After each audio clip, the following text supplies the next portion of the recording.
What's up everyone? John Rettinger from Techno Buffalo here with an unboxing for you that I'm really excited about. This is the white 32 gig iPad 2 Verizon 3G model. Let's go ahead and dig in.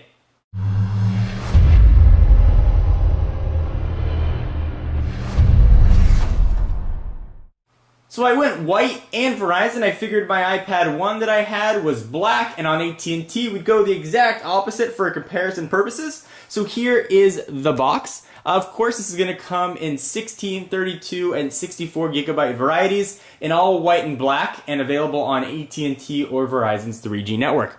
Picture of the white iPad on the front. Of course, if you get the black one, that picture will be black.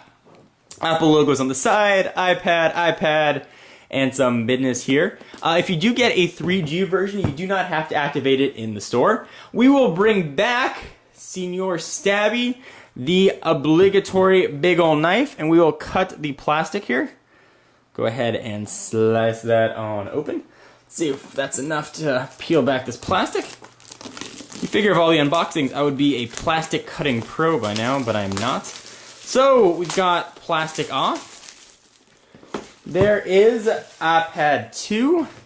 Go ahead and take off the box here. Just some cardboard on top. There is the iPad. It almost doesn't even look like there's anything in the box, just a screen, because the white frame matches the box. Go ahead and lift up that tab. On first blush, the iPad 2 definitely feels thin. Definitely doesn't feel all that much thinner though than the first gen, despite being about 33% thinner. Push it off to the side for just one moment. We'll see what else we're going to get in the box, although it's probably not going to be too surprising. Here we've got your Designed by Apple in California. The question I always get, are there Apple stickers? So we've got some little tips and tricks about it, and there are your two Apple stickers. So we'll go ahead and close that up. USB cable with Apple's 30-pin connector. It looks to be the same one that we saw with the last gen. And it looks like the same size power adapter as well. But that's not the exciting part. Let's go ahead and take a look at the iPad 2. Alright, so now that we've got the iPad 2 out of the box, let's go ahead and take a look. It's going to be very familiar to anybody who's seen an iPad or really any Apple device recently. It's mostly all screen with the exception of that one home button right on the front. Of course, this one is in white. Let's do a real quick tour. On the front, you've got a new VGA camera for FaceTime. You can take video or stills with it, although presumably not at the highest quality. On the left, you're going to have nothing. You can see that tapered design. On the right, you've got your volume rocker up and down, and you've got a rotation lock or a mute switch. You can now choose what you'd like that to be. On the back, the Verizon or AT&T 3G models are going to be adorned with a black antenna. If you have the Wi-Fi only model, it's going to be just aluminum or aluminium, depending on where in the world you are.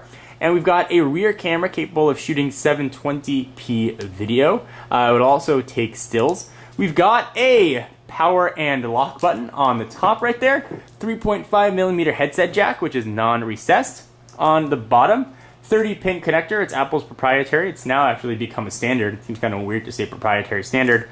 And a new redesigned speaker, which is located right on the bottom. Previous generation iPads had the speaker right next to the 30-pin connector.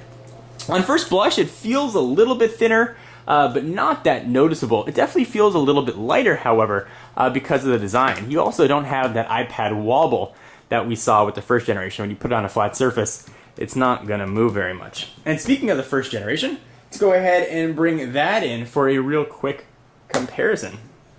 So here is Gen 1 iPad. You can see there's that little bit of wobble that I was talking about. Let's go ahead and stack these guys right on top of each other so you can see the 33% thinness difference, and to help you decide whether or not this is going to be the right iPad for you. If you go with the AT&T model, this is the Verizon version as I mentioned. You also have a micro SIM slot as well. So here is the iPad 2. Also for demonstration purposes, and I'll show you this in upcoming videos, I have a smart cover. This is the red leather version, and it also has a microfiber cleaning cloth sort of embedded in it on the other side. I'll do a full demonstration of this as well and see if it's going to be worth your hard-earned money. For all your iPad 2 news, including comparisons versus the first generation iPad and even the Motorola Zoom, be sure to stay tuned to the channel and to Techno Buffalo. We'll be putting all these two head-to-head to see which one is best for you. And speaking of the Motorola Zoom, let's bring that in too for a real quick size comparison. We'll go ahead and stack them. You can see that there's definitely a difference there. iPad 2 is a little bit thinner, but the Zoom is definitely a little bit narrower. So we'll push those off, and we'll be doing a full comparison between these two kings of the tablet world. Anyway, I am John Rettinger, and I will see you in the next video. Bye-bye.